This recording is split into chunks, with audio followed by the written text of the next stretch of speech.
গত 21/9/2022 ইংরেজি উদয়পুর চন্দ্রপুর এলাকার এক নাবালিকা স্কুল ছাত্রী উদয়পুর ইংলিশ মিডিয়াম বিদ্যালয়ে আসার সময় উদয়পুরে মোড়াপাড়ার মৃত অবনী দাসের ছেলে রাহুল দাস জোরপূর্বক মেয়েটিকে তুলে নিয়ে যায়। পরবর্তী সময়ে মেয়েটির বাবা এবং পরিবারের লোকজন মেয়েটির বাড়িতে না যাওয়ায় উদয়পুর মহিলা থানায় লিখিত অভিযোগ দায়ের করেন। পরবর্তী সময়ে মহিলা থানার পুলিশ অভিযুক্ত রাহুল দাসকে ধর্মনগরে এক ভাড়া বাড়ি থেকে নাবালিকা স্কুল ছাত্রী সহ তাকে গ্রেপ্তার করে নিয়ে আসে উদয়পুরে।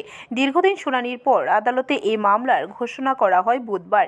সরকারি পক্ষের আইনজীবী পল্টু দাস সাংবাদিকদের সামনে বলেন, দীর্ঘদিন শুনানির পর আদালত 16 জন সাক্ষ্যবাক্য গ্রহণ করার পর আদালতের স্পেশাল জাজ শঙ্করলাল দত্ত বুধবার এই রায়ের ঘোষণা করে বলেন, 363 এবং 376 ধারা আসামি রাহুল দাসকে 3 বছরের জেল ও জরিমানা করা হয়। তৎসঙ্গে 1000 টাকা অর্থদণ্ড এবং পক্সো 20 বছরের সাজা ঘোষণা করেন।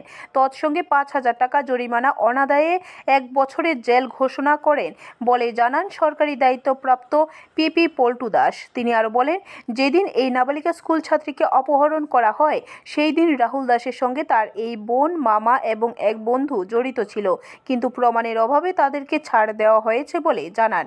আইনজীবী ছিলেন মহিলা থানার সাব 16 জনের সাক্ষ্যবাক্যর শেষে আদালত আজকের দিনে আসামি রাহুল দাসকে দোষী সাব্যস্ত করে ভারতীয় দণ্ডবিধি 363, ভারতীয় দণ্ডবিধি 376 এবং 6 অফ পক্সো আইনে এবং তৎসঙ্গে সাজা ঘোষণা করেছে ভারতীয় দণ্ডবিধি 363 ধারায় 3 বছরের জেল এবং 6 অফ পক্সো আইনে 20 বছরের সর্বোচ্চ সাজা আজকে আদালত তাকে প্রদান করেছিল এবং প্রমাণের অভাবে। ব্যুরো রিপোর্ট, খবর ত্রিপুরা।